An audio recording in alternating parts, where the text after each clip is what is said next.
Bismillahirrahmanirrahim.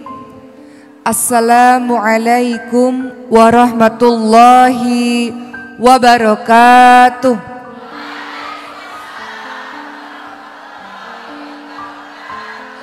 Alhamdulillahi rabbil alamin. Wabihi nasta'in ala umurid dunya waddin. Wassalatu wassalamu ala ashrafil anbiya wal mursalin wa ala alihi wa sahbihi ajma'in, amma ba'du. Rabbi shrah li sadri wa yassir li amri wahlul 'uqdatam min lisani yafqahu qawli. Ya Allah, lapangkanlah dadaku, mudahkanlah urusanku, dan lepaskanlah kekakuan dari lidahku supaya mereka mengerti perkataanku. Apa kabar ibu-ibu sekalian? Dari subuh di sini? Masya Allah, luar biasa. Seminggu sekali ke sini ya? Masya Allah, berkah masjidnya, Masya Allah, ramai. Tadi saya datang sampai ke basement ramai, Masya Allah. Untuk teman-teman yang di basement, ngelihat saya di TV aja ya. Ya, Masya Allah, bahkan ada bapak-bapak pengantar dengan setia para istrinya. Saya lihat juga tadi di depan, Masya Allah, Alhamdulillah. Terima kasih ibu-ibu semua sudah hadir di tempat ini. Mudah-mudahan apa yang saya sampaikan bermanfaat untuk kita semua dan kita amalkan dalam kehidupan sehari-hari. Untuk membuat hari ini lebih berkah, boleh tidak kita bersama-sama membaca surah Al-Fatihah, kita bersama-sama membaca surah Al-Ikhlas, Al-Falaq dan An-Nas. Boleh Bu?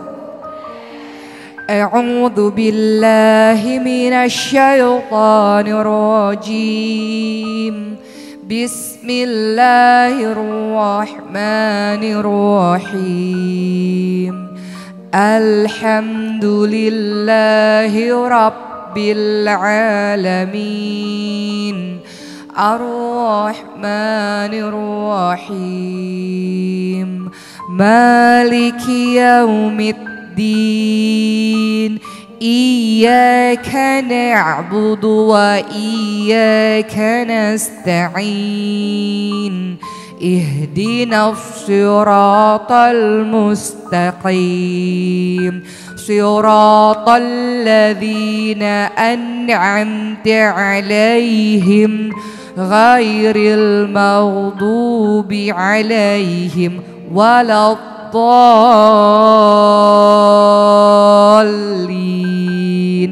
Amin. Bismillahirrahmanirrahim. Qul huwallahu ahad. Allahus samad. Lam yalid wa lam yulad wa lam yakul lahu kufuwan ahad. Bismillahirrahmanirrahim. Qul a'udzu birabbil falaq min syarri ma khalaq wa min syarri ghasiqin idza waqab wa min syarri naffatsati fil 'uqad wa min syarri hasidin idza hasad.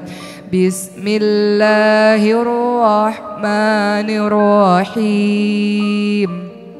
Qul a'udzu birabbin nas, malikin nas, ilahin nas, min syarril waswasil khannas, alladzi yuwaswisu fi sudurin nas, minal jinnati wan nas.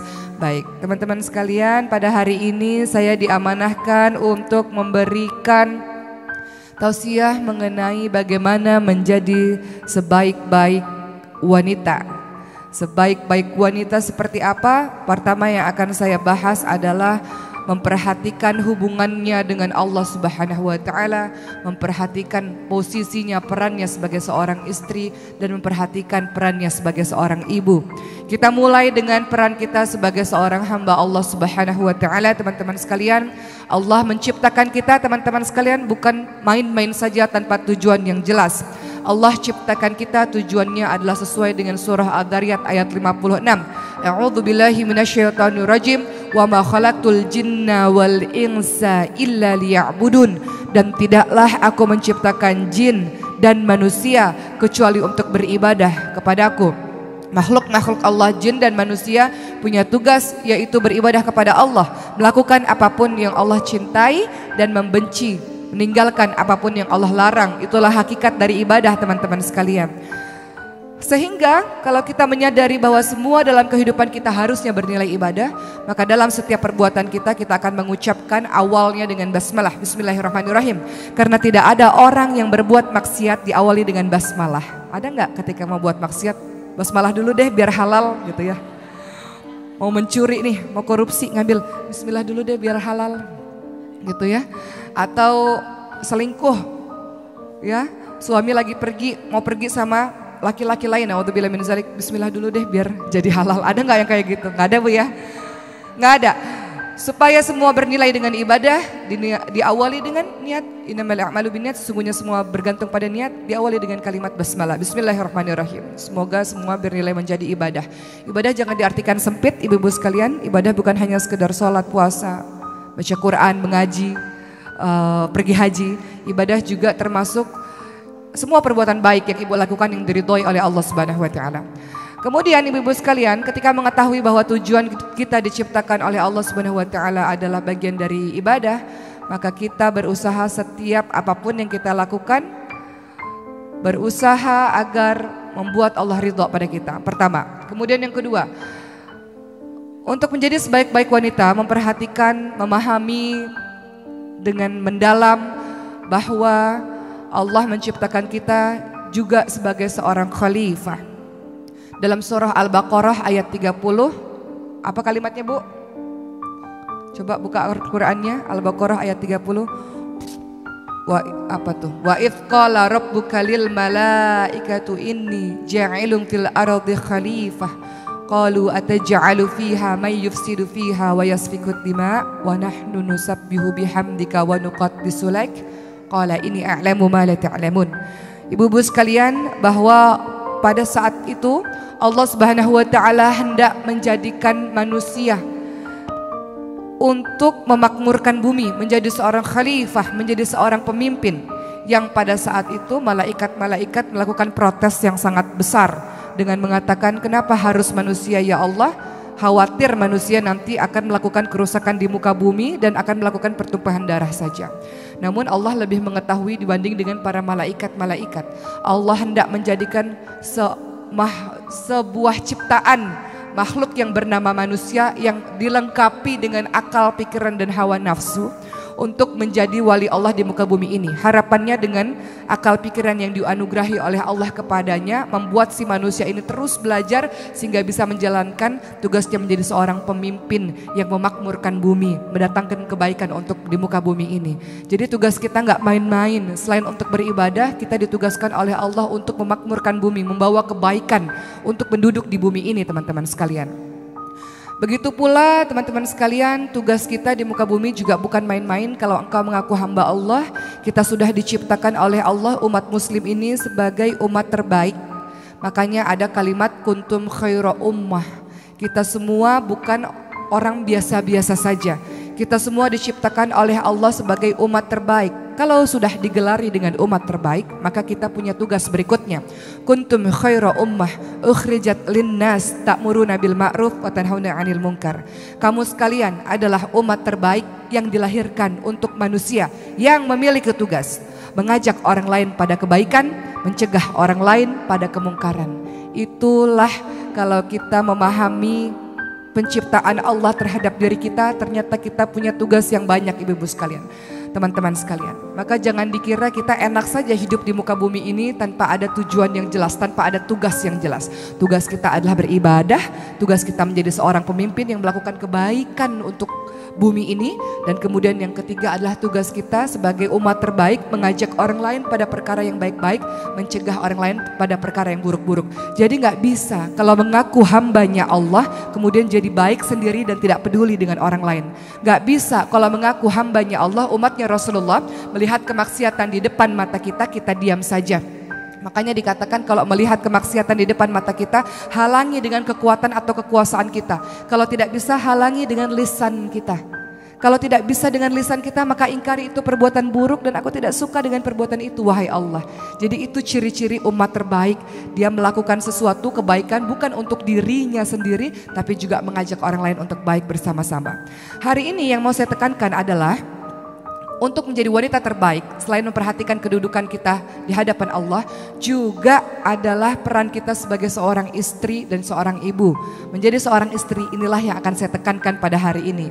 Teman-teman sekalian, kita sudah paham dan masyhur hadis ini, bahwa para perempuan mudah sekali masuk surga seperti jalan tol dengan kriteria-kriteria yang diberikan oleh Rasulullah SAW. Kalau laki-laki mau masuk surga dari 8 pintu surga, dia harus termasuk dari golongan nabi, gak mungkin. Dia termasuk dari golongan orang-orang syuhada juga gak mungkin. Masalahnya susah, harus mati syahid di jalan Allah Subhanahu wa taala, lillah karena Allah. Laki-laki juga kalau ingin masuk surga dari pintu mana saja yang mereka senangi, atau masuk pintu-pintu surga dari pintu-pintu tertentu, golongan yang ketiga adalah dia harus menjadi orang-orang yang siddiq, orang-orang yang jujur. Menjadi orang yang siddiq itu tidak mudah. Pernahkah seumur hidup kita jujur dan tidak pernah bohong? Akan sangat sulit. Nabi memiliki atau memberikan gelar kepada para sahabatnya yang jujur. Namun dari semua sahabat hanya satu yang diberikan gelar as-siddiq, yaitu Abu Bakar as-Siddiq radhiyallahu anhu. Kemudian untuk bisa masuk pintu surga, kalau laki-laki harus dari kalangan orang-orang yang salih. Ini juga butuh perjuangan. Namun perempuan menyenangkan teman-teman sekalian. Perempuan kalau ingin menjadi wanita terbaik di dunia maupun di akhirat, masuk pintu surga dari mana-mana saja, Rasul ingatkan hanya dari beberapa hal saja. Pertama adalah engkau melakukan sholat 5 waktu, sholat wajib. Allah tidak sebutkan, Rasul tidak sebutkan sholat-sholat sunnah. Engkau melakukan sholat wajib 5 waktu. Kemudian kedua, engkau melakukan puasa di bulan suci Ramadan. Ketiga, engkau taat kepada suamimu dan engkau menjaga kesucian dirimu. Kalau engkau menjaga 4 hal ini, silahkan masuk surga dari pintu mana saja yang engkau senangi. Pintu surga ada berapa, Bu? Ada 8. Ada pintu surga orang yang sholat, pintu surga orang yang suka berpuasa ar-royan, pintu surga orang haji, pintu surga orang yang mudah memaafkan orang lain, menahan amarah dan sebagainya. Hanya dengan 4 hal ini saja jalan tol kita bisa masuk surga, teman-teman sekalian. Susah apa? Mudah, Bu? Mudah apa susah, Bu? Susah? Kelihatannya gampang ya. Oh, cuman sholat 5 waktu aku sudah mengerjakan. Oh, bulan suci Ramadan, puasa Ramadan aku juga sudah mengerjakan. Terkadang yang 2 ini agak-agak sulit, Bu ya.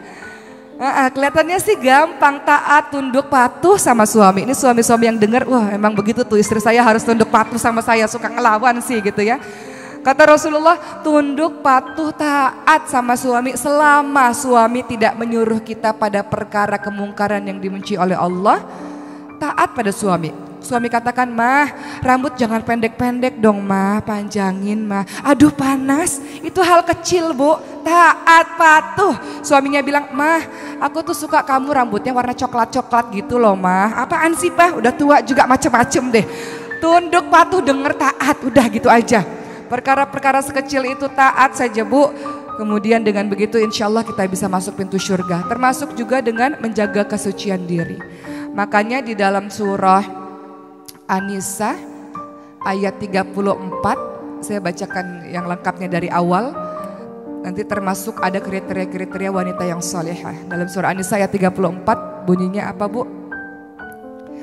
A'udzubillahi minasyaitonirrajim. Ar-rijalu qawwamuna 'alan nisa'i bima faddalallahu ba'dahum 'ala ba'di wa bima anfaqu min amwalihim. Laki-laki disebut qawwam, pemimpin, karena dia memiliki kekuatan memang lebih dibanding dengan wanita. Kekuatan dalam bidang apa? Bidang fisik misalnya lebih kuat. Kekuatan dalam bidang ibadah, kita ada liburnya, mereka tidak ada liburnya. Syariat dibebankan lebih berat kepada mereka, mereka beribadah sepanjang masa sementara kita memiliki libur. Dan kemudian yang kedua, fassolihatu qanitatun hafidhatul lil ghaibi bima hafidhallah. An-Nisa 34 menjelaskan perempuan-perempuan yang solihah adalah perempuan-perempuan yang taat. Taat pada siapa, Bu? Taat pada Allah dan taat pada suami. Suami bilang di rumah, ya padahal aku pengen keluar, tetap harus di rumah, Bu. Gak boleh sekolah, lanjutin sekolah nggak boleh di rumah, tetap harus di rumah. Nggak boleh kerja, ya harus di rumah. Apapun yang suami ucapkan, ya memang kita harus mengikuti perintah suami selama tidak melanggar kemaksiatan. Berikutnya, dan menjaga diri ketika suami tidak ada. Menjaga diri, menjaga kehormatan diri, menjaga kesucian diri. Ini adalah ciri dari wanita-wanita yang salihah. Susah tidak, Bu? Menjaga diri, menjaga kehormatan diri ketika suami tidak ada. Setia ketika suami ada, ya memang harus. Tapi setia ketika suami pergi berbulan-bulan lamanya, itu yang hebat, yang bisa dilakukan oleh wanita-wanita yang solihah saja. Kemudian ibu-ibu sekalian, untuk menjadi wanita solihah, selain tadi syaratnya adalah tadi ya sholat 5 waktu, kemudian bulan suci Ramadan kita berpuasa, taat pada suami dan menjaga diri ketika suami tidak ada. Berikutnya yang kedua yang harus ibu lakukan adalah sabar. Susah nggak sabar, Bu? Surah An-Nisa ayat 19. Ade udah ngerti perkara suami istri. Kencang jawabannya. Sabar. Surah An-Nisa ayat 19. Apa bunyinya? Fa in karihtumuhunna fa asa an takrahu syai'a wa yaj'alallahu fihi khairan katsira. Teman-teman sekalian, ayat ini memang ditujukan kepada seorang laki-laki apabila menghadapi istrinya yang aneh-aneh, disuruh untuk sabar, tapi juga berkenaan dengan para wanita. Terkadang Allah uji kita bukan dengan yang lain-lain, Bu. Terkadang Allah uji kita dengan rumah tangga kita sendiri atau bahkan orang terdekat kita yaitu suami kita sendiri. Mungkin ujian-ujian lain bisa diatasi, tapi terkadang suami ini kok ngeselin gitu ya. Atau terkadang bapak yang sedang menonton di luar sana, kok istri saya kok ngeselin gitu. Maka bagaimana yang harus dilakukan adalah sabar. Sabar. Bisa jadi ketika engkau tidak menyukai sesuatu ada kebaikan yang banyak pada dirinya. Makanya Rasul ingatkan wanita-wanita banyak yang menghuni nerakanya Allah. Kenapa? Ketika suaminya berbuat salah satu saja, yang diingat itu terus. Pak, gak ada kebaikan sama sekali di dirimu, Pak. Ya Allah, gara-gara nilai setitik hancur susu sebelanga, Bu. Ya, suami kebaikannya banyak sekali. Namun gara-gara salah satu aja itu yang diungkit-ungkit. Kalau lagi berantem itu yang diungkit-ungkit. Seakan-akan semua kebaikan hilang sudah. Papa tahu nggak sih ini lagi berantem ya? Masa lalu papa tuh begitu tuh, aku nggak bisa lupa seumur hidupku. Ya Allah, Bu, kebaikannya banyak, Bu. Yang diingat yang itu terus. Seakan-akan nggak pernah mendengar kebaikan-kebaikan suami. Maka disuruh sabar. Mungkin saja ada satu yang salah di situ, tapi kebaikannya sangat banyak. Makanya kalau lagi kesel, lagi sebel, lagi benci sama suami, ibu-ibu sekalian, banyak ingat yang baik-baiknya. Insya Allah kebaikannya lebih banyak daripada keburukannya. Toh suami kita bukan Fir'aun. Asiyah saja yang suaminya Fir'aun bisa sabar. Suami kita bukan Fir'aun, Bu. Insya Allah ketika ibu mendoakan dengan sungguh-sungguh, insya Allah ketika ibu sabar dalam menghadapinya dengan kelemah lembutan, masa iya sih batu yang keras ditetesi air gak pecah. Hati yang keras ditetesi dengan kelemah lembutan, insya Allah akan lunak juga. Makanya menghadapi laki-laki dengan sabar. Jangan menghadapi laki-laki dengan cara laki-laki. Ibu bisa kalah, Bu. Ibu banting pintu, suami bisa robohin pintu, Bu. Ya. Ibu pecahin satu piring, suami bisa hancurin satu isi dapur. Ibu bisa mukul sekali, suami bisa berkali-kali menghancurkan dinding misalnya. Jadi jangan menghadapi laki-laki dengan cara laki-laki. Fitrahnya wanita itu kelemah lembutan. Menghadapi dengan apa? Dengan air mata. Saya nangis, suami saya ngorok, gimana dong? Gitu ya. Ibu sih nangisnya kebanyakan, air matanya sesekali aja dikeluarkan, jangan dikit-dikit mewek. Jadi suaminya udah biasa ngeliat air matanya, gitu ya. Oh, air mata buaya, begitu kata suami. Ya, artinya apa? Artinya menghadapi suami yang kita tidak suka perangainya dengan cara wanita, dengan kelemah lembutan wanita. Percayalah, suami itu kan memang pemimpin ya. Di mana-mana pemimpin itu nggak suka, Bu, kalau kita lebih tinggi atau kita lebih superior dibanding dengan sang suami. Memang fitrahnya beliau adalah pemimpin, fitrahnya kita adalah seorang makmun. Jadi hadapi dengan cara-cara kelemah lembutan seorang wanita. Makanya diperlukan seni bagaimana cara untuk menghadapi seorang laki-laki. Suami yang memang kita greget gitu ya, kok nggak pernah sholat di masjid. Apakah kita menasihati langsung didengar begitu saja? Enggak, mungkin konten yang kita nasihati betul. Tapi terkadang cara penyampaian kita mungkin membuat suami tersinggung misalnya. Maka dengan cara apa? Seorang perempuan dianugerahi oleh Allah sifat lemah lembut, bermanja-manjalah dengannya. Ayah, abi, papa, ganteng banget deh hari ini. Lebih ganteng lagi kalau ke masjid, ya Allah gitu ya. Apalah Bu, rayu-rayu. Kita ini boleh kok bohong Bu. Islam ini boleh bohong dalam 3 hal. Pertama adalah bohong dalam strategi perang. Gak mungkin orang lagi perang ngasih tahu strategi perang itu bisa kalah Bu. Kemudian orang yang kedua mendamaikan suami istri, mendamaikan orang yang berselisih. Orang yang lagi berselisih kita bisa bilang, tahu nggak, dia tuh baik banget loh sama kamu, sedang mempersiapkan hadiah. Kita siapin aja hadiahnya, padahal bukan dia. Berbohong untuk mendamaikan orang yang sedang berselisih. Kamu dapat salam loh dari dia sayang dan rindu sama kamu misalnya, boleh. Dan bohongnya suami istri, mah makin cantik, makin lama makin cantik mah. Padahal makin lama makin keriput gitu ya. Makin lama makin, kadang ibu-ibu kalau udah makin berumur nggak tahu tuh, nggak jaga badan. Jadi sayapnya ada di mana-mana kanan kiri gitu ya, di perut-perutnya gitu ya. Kemudian sang suami mengatakan, aduh mama langsing banget. Nah itu kita patut tersinggung Bu sebenarnya. Pak kalau bohong yang kira-kira dong Pak, jangan terlalu jauh gitu ya. Mama wajahmu bagai rembulan gitu ya. Atau Pak yang bener aja Pak, rembulan itu banyak itunya loh Pak, banyak titik-titiknya ya. Jadi kalau bohong juga harus lihat-lihat situasi, jangan terlalu jauh dari kenyataan, bisa buat orang tersungging gitu. Jadi begitu ibu-ibu sekalian, menghadapi suami yang kita tidak suka perangainya adalah dengan cara apa? Dengan cara sabar, dan kita dianugerahi sifat kelemah lembutan yang kita bisa bermanja-manja dengan kalimat yang lembut kepada suami. Terkadang insya Allah dengan kelemah lembutan suami bisa berubah. Asiyah bisa meluluh lantakkan hati Fir'aun ketika Asiyah meminta dengan kelemah lembutan agar seorang bayi yang dialirkan di sungai Nil yang beliau ambil bernama bayi Musa alaihissalam. Asiyah melembutkan hati suaminya dengan meminta izin agar bayi ini bisa diizinkan untuk diasuh di istana. Padahal pada saat itu Fir'aun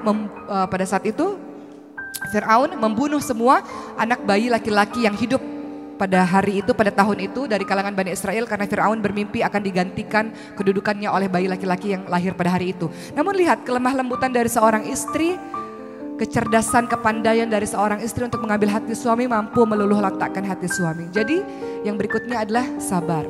Kemudian ibu sekalian, Rasul ingatkan wanita yang solehah yang berikutnya adalah menyenangkan bila dipandang. Walaupun ayat berikutnya sama dengan sebelumnya, patuh bila diperintah dan menjaga diri ketika suami tidak ada. Namun tadi Rasul katakan yang keberapa nih? Keempat ya? Menyenangkan bila dipandang. Ibu, laki-laki itu Bu, ini banyak saya membicarakan mengenai wanita, walaupun ada bapak-bapak di ujung sana, tapi bapak-bapak pasti senang nih dengan apa yang saya sampaikan, gak pusing-pusing menasihati istrinya lagi ya. Rasul ingatkan bahwa menyenangkan bila dipandang. Kenapa? Fitrahnya laki-laki itu dari pandangan Bu. Zuina linnasi hubbu syahawati minan nisa wal banin wal qanatiril muqantarah. Dijadikan indah pada pandangan manusia apa-apa yang diingini. Yang pertama bukan harta, yang pertama bukan anak-anak atau yang lain-lain, tapi yang pertama adalah wanita. Fitrahnya laki-laki suka ngelihat perempuan. Bu, laki-laki banyak di luaran Bu. Di luaran dia ngelihat yang seger-seger Bu.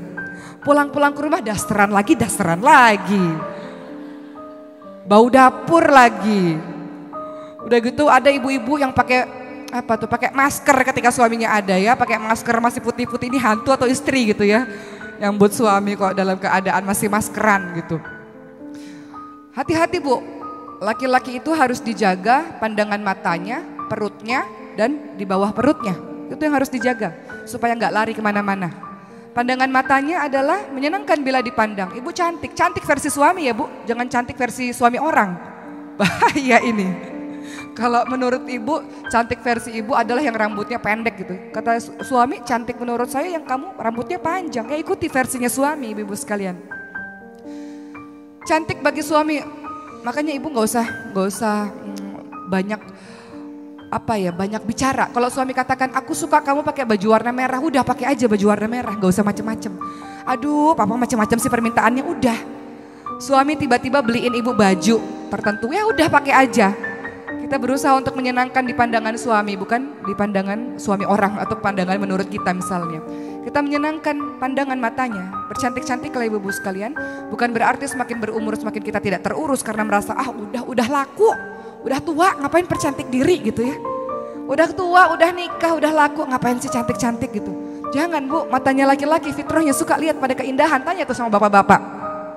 Kalau nggak beriman, dipelototin tuh orang-orang cantik di jalanan. Namun untungnya suami ibu beriman semuanya. Jadi godul basar, astagfirullahalazim. Menundukkan pandangan. Kalau nggak ada rasa takut pada Allah Subhanahu Wa Taala, dipelototin tuh wanita-wanita cantik di jalanan sana. Namun karena ingat pesan Allah Subhanahu Wa Taala dalam surah An-Nur ayat 30, Qulil mu'minin yaghuddu min absarihim wa yahfadzu furujahum. Katakan kepada laki-laki beriman, tundukkan pandangan, jaga kemaluan. Jadi kalau ada wanita-wanita cantik di luar sana, astagfirullahalazim, aku ingat ada istriku di rumah, cepat-cepat pulang ke rumah. Karena apa yang ada di wanita di jalanan itu sama dengan apa yang dimiliki oleh para istrinya di rumah. Jadi kalau laki-laki tergoda di luar, dia akan cepat-cepat pulang ke rumah. Kalau sudah pulang ke rumah, kalau minta kasih bu. Ini ibunya banyak alasan nih. Kasih. Kecuali kalau ada alasan syar'i, sakit, terlalu lelah, betul-betul terlalu lelah ya komunikasikan. Tapi kalau nggak ada alasan syar'i, kenapa mah? Males. Nah ini yang bahaya nih. Masalahnya suaminya baru ngeliat wanita cantik di luar, ibu nggak tahu sih. Makanya cepat-cepat pulang ke rumah. Kalau lagi minta ya cepat dikasih. Bahaya kalau enggak ya. Ini ngomong-ngomong, ini saya ngomong sama ibu-ibu semua kan, ntar ada anak-anak remaja lagi di sini. Bahaya saya ngomong begini. Seminar pranikah lah ya. Begitu ibu-ibu sekalian. Makanya perempuan-perempuan dilaknat oleh Allah Subhanahu wa Ta'ala, oleh para malaikat ketika suaminya minta, kemudian tidak ada alasan syar'i, kemudian dia malas-malasan tidak mau melayani suaminya. Hati-hati dengan seperti itu. Menyenangkan pandangan mata. Terkadang ada juga yang sudah cantik tapi tidak menyenangkan pandangan mata. Kenapa? Karena cemberut terus wajahnya ya bu. Ya enggak pak? Yang di ujung sana. Cantik sih cantik. Seksi sih seksi, tapi nggak pernah ada senyumnya tuh ketika suaminya pulang ke rumah, cemberut terus. Yang ada kalau suaminya telat pulang ke rumah, papa sama siapa, pergi kemana, kenapa nggak ngabarin, di telepon nggak diangkat-angkat, gimana sih papa gitu. Belum apa-apa, belum istirahat, belum apa-apa langsung beribu kata-kata. Istri atau polisi sih ini gitu ya. Nanyanya banyak bener, menginterogasi suaminya. Ini nggak menyenangkan pandangan mata bagi suaminya bu. Akhirnya apa, nggak betah di rumah para suami-suaminya ini. Nggak betah di rumah, ngapain di rumah? Pulang ke rumah istrinya marah-marah terus. Ngapain di rumah? Pulang ke rumah istrinya bawel terus. Semuanya menjadi tidak menenteramkan hatinya. Padahal di luaran dia sibuk bekerja dan sangat capek, sangat lelah. Tiba-tiba pulang ke rumah, istri bukan menjadi qurrata a'yun, bukan menjadi penyejuk mata, penyejuk hati bagi suaminya. Melainkan bikin hati panas. Nggak betah suaminya, pergi lagi keluar. Hati-hati, di luar banyak lagi berkeliaran wanita-wanita yang lebih cantik daripada ibu. Makanya jangan kegeeran. Ini suami udah pulang ke rumah, udah untung suami pulang ke rumah bu ya, alhamdulillah. Kemudian kita nggak layani dengan baik, nggak betah, keluar lagi dia di rumah. Di luar itu banyak godaan yang sangat dahsyat. Fitrahnya laki-laki suka sama yang indah-indah, yaitu perempuan. Jadi hati-hati. Jadi menyenangkan pandangan suami dengan apa? Dengan tampilan yang baik, dengan tubuh yang wangi. Ini suami pulang ke rumah masih bau ketek, cepet mandi bu, ya cepet mandi. Tahu suami pulang jam 7 malam misalnya, cepet mandi, udah berhias. Saya pernah punya teman yang bercerita, ibu saya itu hebat sekali loh Mbak Oki. Kenapa? Setiap hari padahal nggak keluar rumah loh, di rumah. Tiap hari kerjaannya ngerol rambut, udah tua nih bu, 70 tahun, 80 tahun, ngerol rambut, pakai lipstik, pakai make up, rajin banget, luluran, buat apa? Buat suaminya. Udah tua tapi masih cantik dan wangi, jadi suaminya senang deket-deketan. Kalau ibu bau ketek, bau mulut, bau badan, bau kaki, gimana suami bisa deket-deketan bu? Jaga penciumannya juga. Mas atau Abi, Papa, suka saya pakai deodoran yang wanginya apa gitu. Suka saya pakai body lotion yang wanginya apa, yang parfum yang wanginya apa gitu. Kalau kata suaminya terserah, mama lebih tahu, ya udah eksperimen dengan wangi-wangian. Senang tuh suami bu insya Allah ya. Jadi yang berikutnya tadi, kalau ingin menjadi wanita yang salihah, istri yang baik, sebaik-baik wanita untuk suami kita adalah menjaga pandangan matanya, hati-hati. Menjaga perutnya juga bu. Makanya ini nasihat juga berharga untuk diri saya yang hari ini cuman bisa masak air ya. Ini nasihat berharga juga ini. Kenapa? Karena seorang istri memang harus menjaga perutnya suami. Supaya kalau pulang ke rumah, kenapa pulang ke rumah aku rindu masakan istriku. Ada yang dikangenin di rumah, betul Bu? Kemudian istri berikutnya adalah harus jago jadi tukang pijet. Punyalah keahlian jadi tukang pijet Bu. Suami itu gak mau kalau misalnya kita tanya-tanya, kita korek-korek informasi dari dia, kadang gak mau cerita. Tapi kalau lagi dipijet, gimana Pak? Keluar tuh kalimat-kalimat yang ingin kita tahu, informasi-informasi yang kita tahu, yang ingin kita tahu dari suami. Memiliki skill selain sebagai tukang masak juga tukang pijat ibu-ibu sekalian. Itu menenteramkan hati suami dan suami ingin sekali pulang ke rumah. Kemudian berikutnya beberapa akhlak yang harus dimiliki juga oleh seorang istri adalah sebagai libas. Hunna libasul lakum wa antum libasul lahun. Kita ini berfungsi sebagai pakaian untuk suami. Pakaian itu fungsinya apa Bu? Menutup aurat. Menutup aurat, menutup kekurangan suami. Suatu ketika ada sebuah kisah di Jeddah. Seorang suami istri sedang ribut. Sedang ribut, suaminya kesal. Lalu memukul wajah istrinya. Padahal wahai para laki-laki, Rasul ingatkan untuk para suami, wala tadribul wajah. Jangan memukul wajah, haram. Gak boleh pukul wajah istri. Ada gak suaminya yang pukul wajah istri? Jangan diceritakan. Libas, baru saya ngomong nih ya. Libas, menutup aib. Wahai para laki-laki kata Rasulullah, wala tadribul wajah, jangan pukul wajah, wala tukabbih, jangan caci maki istri, wala tahjur illa fil bait, jangan mendiamkan istri kecuali memang di rumah saja. Namun yang ingin kita bahas adalah wahai para istri, karena sekarang semuanya ibu-ibu, semuanya para istri dan calon istri insyaallah. Oh banyak ternyata dari tadi. Mudah-mudi ini banyak. Fungsimu nanti kalau udah nikah, adik-adik sekalian, teman-teman sekalian, adalah sebagai libas, sebagai penutup aurat, penutup kekurangan, penutup aib. Suami istri yang di Jeddah tadi sedang bertengkar satu sama lain. Tiba-tiba suaminya sangat marah, lalu suaminya memukul wajah istrinya. Istrinya menangis. Lalu apa yang terjadi kemudian? Tiba-tiba di waktu yang bersamaan ada bel terdengar dari pintu rumah. Ketika istrinya membuka dalam keadaan menangis, ternyata orang tuanya istrinya. Orang tuanya bertanya, apa yang terjadi kepadamu wahai anakku? Apa yang terjadi kepadamu wahai anakku? Kalau itu terjadi pada ibu, apa yang ibu katakan pada orang tua ibu sendiri? Ibu, bapak, aku baru saja dipukul sama suamiku, begitukah Bu? Jujur, iya atau enggak? Aku baru berantem, itu suamiku itu luar biasa, tadi masa mukul-mukul saya makanya aku nangis Bu, begitu Bu? Atau ibu katakan, ya Allah ibu dan ayah, sudah lama aku rindu, ini tangis kerinduanku karena berdoa selama ini kok lama gak ketemu ayah ibu, tiba-tiba Allah kabulkan langsung sekarang ayah ibu ada di depan rumah. Tangisan ini Bu, tangisan kerinduanku dan tangisan keharuanku karena Allah langsung mendengar doaku, ibu sampai ada di sini. Masya Allah, saya sangat bahagia sekali. Ibu bilang begitu gak? Bilang gak Bu? Apa yang ibu bilang? Jujur, bohong dosa loh. Istri yang solihah ini mengatakan begitu kepada orang tuanya, Bu, aku nangis karena rindu sama ibu sama bapak. Suaminya yang mendengar, Masya Allah, baru dipukul, belum ada berapa detik Bu, masih sembab air mata bercucuran. Istri ini bisa-bisanya menutupi kekurangan suaminya, libas. Dia dengar firman Allah, hunna libasul lakum wa antum libasul lahun. Pasanganmu adalah pakaian bagimu. Penutup aib, penutup aurat, fungsimu adalah seperti itu. Makanya istri-istri zaman sekarang yang hobinya main Instagram atau Facebook atau sosial media, sebagian ada yang tidak menjalankan fungsinya sebagai libas. Dia membuat status, nggak tahu statusnya apa itu. Suami yang buruk adalah seperti suami saya, itu terlalu frontal ya. Yang gak pernah kasih nafkah, yang marah-marah aja kerjaannya. Dari frontal sampai yang kode-kode juga ada itu, sama aja itu dosanya.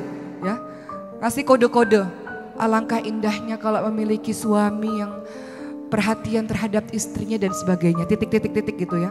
Minta perhatian dari orang lain buat apa? Orang akan berasumsi, wah rumah tanggamu lagi berantakan nih. Orang berasumsi macam-macam. Jadi zaman sekarang ini buka aib caranya banyak ibu-ibu sekalian. Salah satunya dengan sosial media. Engkau membuka aib suamimu, engkau sedang membuka aib dirimu sendiri sesungguhnya. Makanya think before posting, berpikir sebelum kita memposting segala sesuatu. Apa tujuanmu sesungguhnya? Kasih kode-kode buat suami supaya suami sadar untuk untuk apa? Kita bisa bicara langsung kepada suami kan? Atau kita bisa minta orang yang bijak untuk menasihati suami kan? Gak harus dengan cara sosial media yang satu dunia itu bisa tahu, Bu. Sekali kita posting itu jejak digitalnya gak akan pernah dihapus, itu masih ada terus seumur hidup. Kita sudah membuka aib dari suami. Makanya di zamannya Nabi Ismail alaihissalam, Nabi Ibrahim apa yang dilakukan oleh beliau? Nabi Ibrahim datang ke rumahnya anaknya Nabi Ismail sedang pergi. Istrinya Nabi Ismail gak tahu kalau itu ayahnya suaminya, kalau itu mertuanya, kalau itu Nabi Ibrahim. Maka ketika Nabi Ibrahim bertanya, bagaimana keadaan suamimu? Istrinya ini mengatakan, hidup kami susah. Suami saya itu kurang ajar sekali. Kehidupan kami buruk, kehidupan kami gak bahagia. Maka apa kata Nabi Ibrahim alaihissalam? Katakan kepada Ismail suamimu, kalau suamimu sudah pulang ke rumah, cepat-cepat ganti pagar pintu rumahmu. Cepat-cepat ganti pagarnya. Gak boleh dipertahankan. Maka ketika Nabi Ismail pulang, maka Nabi Ismail paham ketika istrinya mengatakan, tadi ada bapak tua yang datang ke rumah. Kata bapak tua itu ganti pintu, ganti pagar. Sadarlah Nabi Ismail, perempuan ini harus cepat-cepat diganti. Ganti. Perempuan yang gak bisa menjadi libas, gak bisa jadi pakaian, yang membuka aib suaminya, yang mulutnya sumpah serapah gak bisa dijaga, suka menggunjing suaminya sendiri, ganti. Begitu pesan Nabi Ibrahim alaihissalam, ceraikan istri yang seperti ini. Begitu kata Nabi Ibrahim alaihissalam. Akhirnya diceraikan, maka digantilah dengan istri yang baru. Kemudian Nabi Ibrahim datang lagi, istri yang baru ini mengatakan, alhamdulillah keluarga kami baik-baik saja. Alhamdulillah keluarga kami cukup. Alhamdulillah keluarga kami dilindungi oleh Allah Subhanahu wa taala.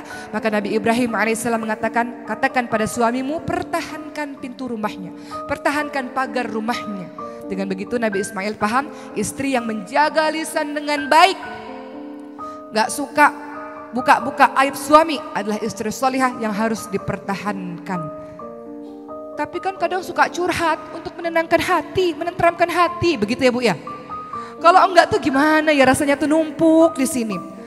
Aku mau cerita masalah rumah tanggaku, janji ya jangan kasih tahu siapa-siapa. Ini si orang ini nih datang lagi ke arisan satu lagi. Tahu enggak masalah rumah tangga si fulanah, tapi janji jangan kasih tahu siapa-siapa ya. Dari sini lari ke majelis taklim yang ini. Tahu enggak? Tapi janji jangan kasih tahu siapa-siapa ya. Akhirnya tersebar Bu, masalah rumah tangga yang harusnya diketahui oleh diri kita dan suami saja. Akibat apa? Akibat lisan yang gak dijaga. Makanya Rasul ingatkan, man kana yu'minu billah wal yaumil akhir falyakul khairan aw liyasmut. Barang siapa yang beriman kepada Allah dan hari akhir, hendaklah dia berkata-kata yang baik. Walaupun tiap rumah tangga ada masalah, bener gak Bu? Apalagi ibu yang sudah berpuluh-puluh tahun menjalankan rumah tangga, udah gak tahu lagi deh tuh bagaimana permasalahan rumah tangga. Tapi bagaimana kata Rasulullah SAW, bagi yang beriman dia berkata-kata yang baik. Alhamdulillah, Alhamdulillah. Walaupun dalam hati, ya Allah. Tapi keluarnya di hadapan orang, Alhamdulillah, Allah jaga insya Allah, mohon doanya. Kemudian kalau tidak bisa berkata baik, dia diam. Itulah akhlak yang terbaik dari mulut seorang wanita. Libas sebagai pakaian, dia menjaga aib suaminya, dia menjaga kekurangan suaminya. Adapun kalau ingin curhat kepada orang yang bijak. Jangan curhat kepada mantan pacar ibu-ibu sekalian. Aduh, udah ada masalah malah bikin tambah masalah. Gara-gara baru datang reunian ketemu sama mantan pacar, CLBK, celebek, cinta lama belum kelar, cinta lama bersemi kembali.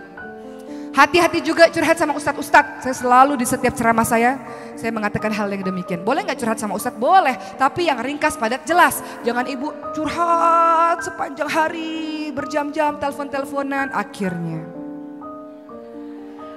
selanjutnya terserah Anda.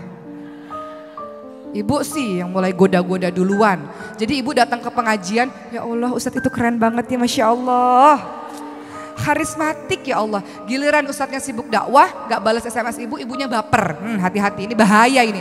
Makanya kalau seandainya kita memiliki masalah atau segala macam, curhat pada sesama perempuan atau sama laki-laki nggak apa-apa, tapi singkat padat jelas. Betul-betul memang niat kita ingin meminta jawaban, bukan yang aneh-aneh. Karena syaitan itu bisa masuk dari pintu mana saja ibu sekalian. Syaitan itu bisa menggoda secara halus kita.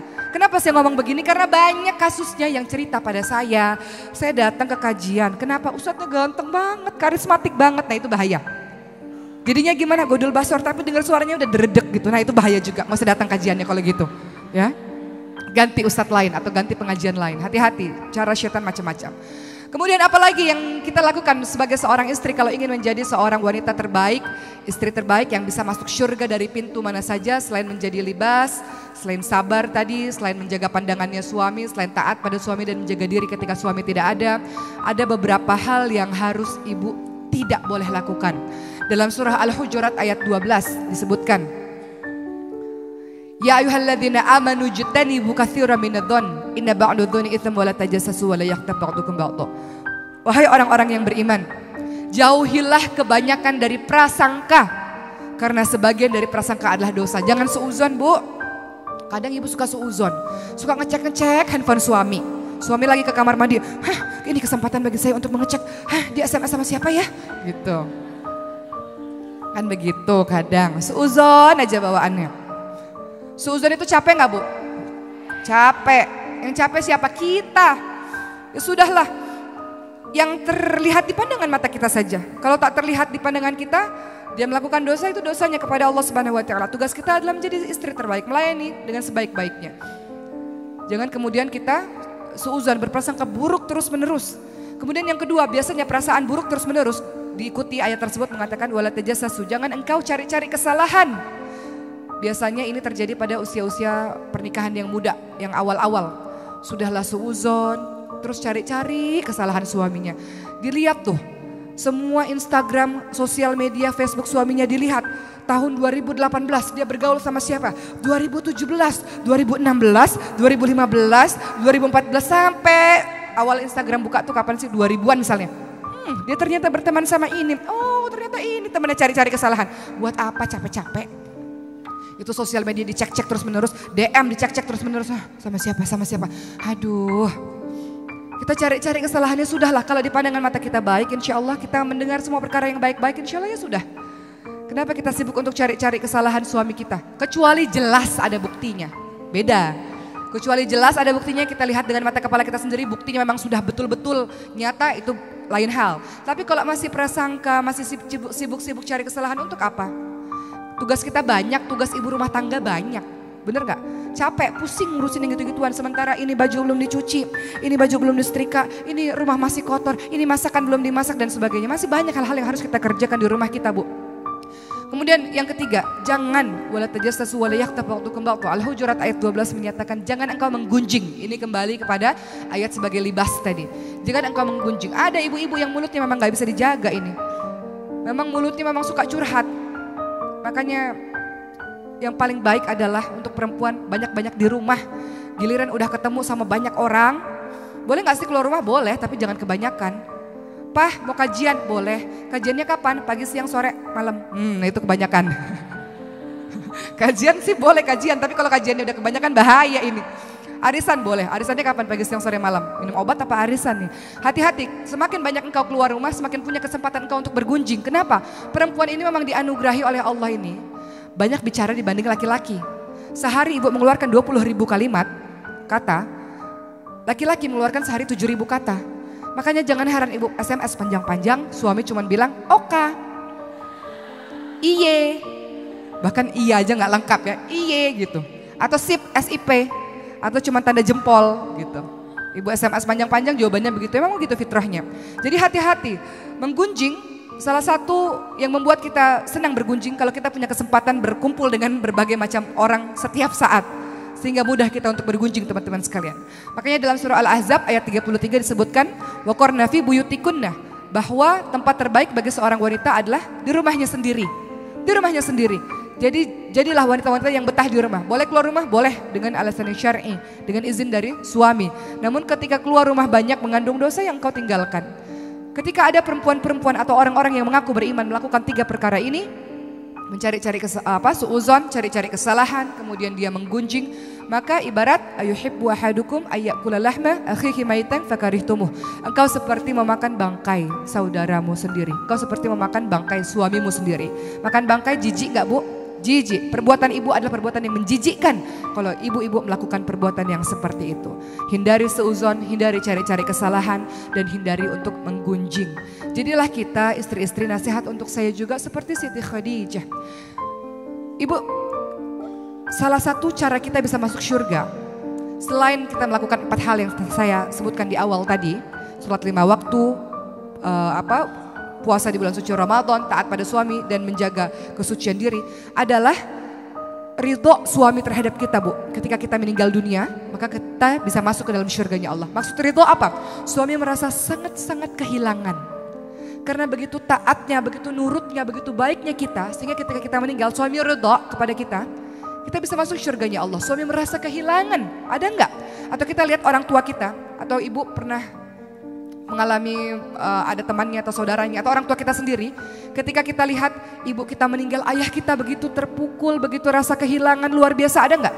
Mungkin anak-anaknya enggak seberapa sedih, tapi bapak kita sedihnya luar biasa.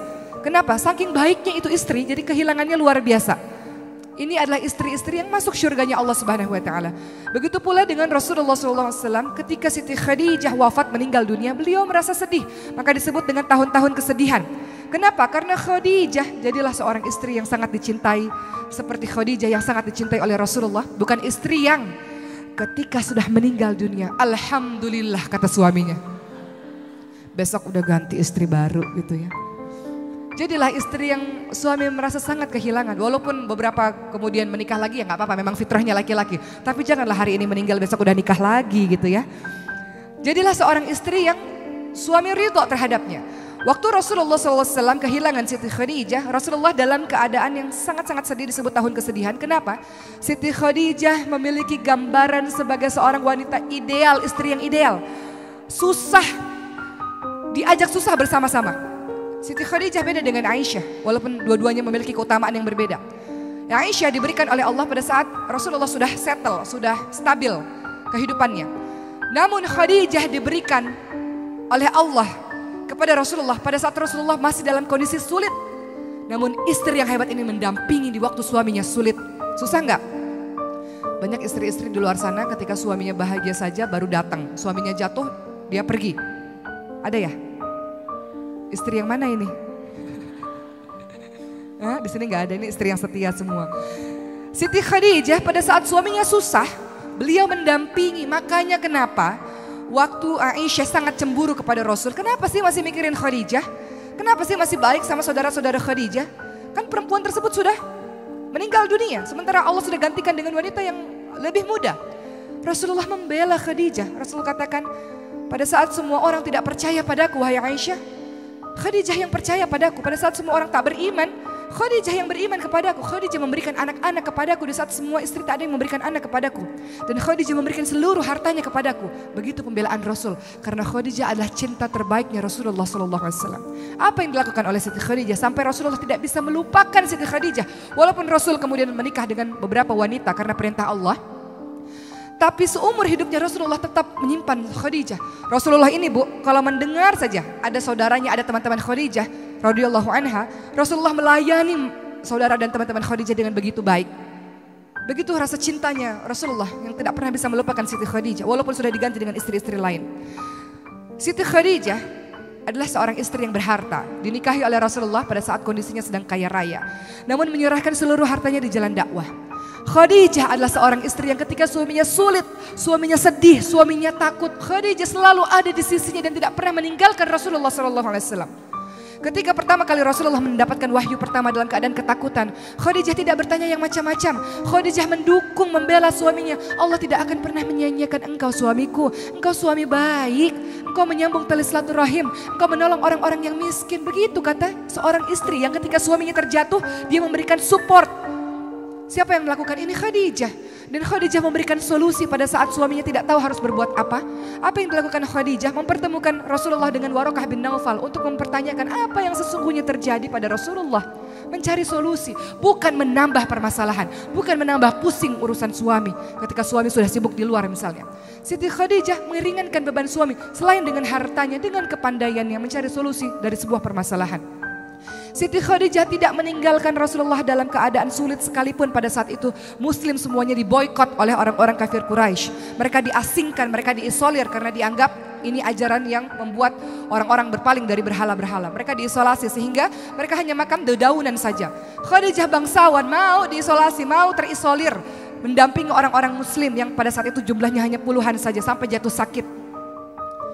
Khadijah sangat luar biasa di hadapan Rasulullah SAW. Menjadi penyejuk hati, menjadi penyejuk mata bagi Rasulullah SAW. Ketika dakwah di luar sangat menyakitkan untuk Rasul, pulang ke rumah siapa yang membela? Siapa yang menenangkan? Siapa yang memberikan kepercayaan diri ketika suaminya sedang tak percaya diri? Adalah Siti Khadijah. Siti Khadijah.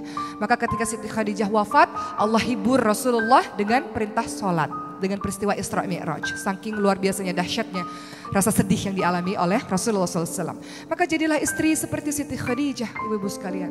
Lalu Allah ganti kemudian ketika Siti Khadijah wafat dengan istri seperti Aisyah. Yang menyenangkan hati suami, yang menenteramkan, yang menggembirakan hati suami, yang senantiasa ceria, yang pandai, yang cantik. Itu digambarkan seorang istri bernama Aisyah. Tapi istri yang mendukung perjuangan dari nol adalah istri yang digambarkan oleh seorang Khadijah radhiyallahu anha.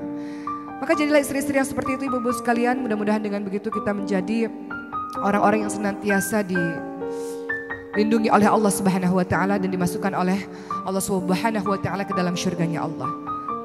Ini tak terasa sudah 1 jam ya, tapi ada sedikit lagi lah, beberapa 5 menit lah sebelum kita masuk sesi tanya jawab. Selain menjadi istri yang hebat dengan semua gambarannya dan banyak sekali istri-istri yang hebat lainnya. Kalau kita ingin menjadi sebaik-baik wanita, maka ketahuilah Bu bahwa kita adalah seorang ibu yang memiliki peran yang luar biasa. Seorang ibu apabila baik, dia mampu mendidik anak-anaknya jadi baik. Anak-anak jadi baik akan tumbuh jadi keluarga baik akan mampu menjadi peradaban yang baik. Maka seorang ibu tugasnya terus-menerus adalah belajar. Surah Al-Mujadilah ayat 11 mengatakan, yarfa'illahu alladhina amanu minkum walladhina utul ilma darajat. Engkau beriman dan engkau berilmu, Allah akan tinggikan beberapa derajat. Anakmu ibu-ibu sekalian berada di dalam pengawasanmu, berada di bawah pengawasanmu, di bawah pimpinanmu adalah anak-anakmu sendiri. Mereka semua lahir dalam keadaan baik. Mereka semua lahir dalam keadaan fitrah. Fitrahnya setiap manusia adalah tunduk taat patuh pada Allah Subhanahu wa taala. Itu fitrah. Setiap anak lahir dalam keadaan baik, setiap anak lahir dalam keadaan fitrah, hanya orang tuanya lah yang menjadikan dia yang lain-lain keluar dari fitrahnya Allah Subhanahu wa taala. Keluar dari fitrahnya yang tunduk kepada Allah Subhanahu wa taala. Semuanya dibebankan kepadamu wahai ibu dan ayah. Sebagaimana surah At-Tahrim mengatakan, ya ayyuhalladzina amanu qu anfusakum wa ahlikum nara wa quduhan nas wal hijarah. Jaga dirimu dan keluargamu dari api neraka yang bahan bakarnya adalah batu dan manusia. Solihlah wahai ibu-ibu sekalian, dengan begitu engkau bisa mensolihkan anak-anakmu. Seorang anak penutup saya sama hari ini sebelum kita masuk sesi tanya jawab. Seorang anak pernah bertanya kepada Amirul Mukminin, wahai Amirul Mukminin Umar bin Khattab, ayahku mengadukan kepadamu bahwa aku anak durhaka. Katakan kepadaku apa sih tugas dari ibu dan ayah? Maka Umar bin Khattab mengatakan, tugas orang tua pertama mencari ibu yang baik. Ibu yang baik. Pengasuhan pertama kali adalah mencari ibu yang baik. Kemudian yang kedua, beri nama yang baik. Kemudian yang ketiga, beri nama yang baik, beri nama Abdullah, Abdurrahman, atau Abdu yang ditambah dengan Asmaul Husna. Atau kasih nama-nama Nabi. Yusuf, jangan Ucup. Aisyah, jangan Iseh. Khadijah, jangan Ijah. Ibrahim, jangan Baim. Tadi Khadijah udah ya. Maryam, anak saya, jangan Mayam atau Iyam atau Ayam bahkan ya. Panggil dengan nama komplit. Kemudian kasih nama sifat-sifat yang baik. Nama adalah doa. Dan yang ketiga tugas orang tua adalah memberikan pendidikan agama, pendidikan Al-Quran yang baik. Kita ingin anak kita baca Quran, kita sendiri gak bisa baca Quran Bu. Malu. Dari sekarang yang harus dilakukan, jangan banyak dengar lagu yang tak berfaedah, banyak baca Quran, belajar tahsin, hafalin ayat-ayat suci Al-Quran. Karena kedudukanmu di hari akhir nanti tergantung dari ayat mana yang kau baca, seberapa banyak ayat yang kau baca. Kata Allah, naik, bacalah dengan tartil, akhir kedudukanmu di surga tertinggi nanti sesuai dengan berapa banyak ayat yang engkau hafalkan semasa di dunia. Bukan seberapa banyak lagu-lagu yang engkau hafalkan di dunia. Di surga kita gak konser Bu, di surga tergantung dengan ayat-ayat yang kita hafalkan di dunia. Baik, alhamdulillah sudah selesai 1 jam saya memberikan materi kepada ibu-ibu sekalian. Selanjutnya silakan sesi tanya jawab.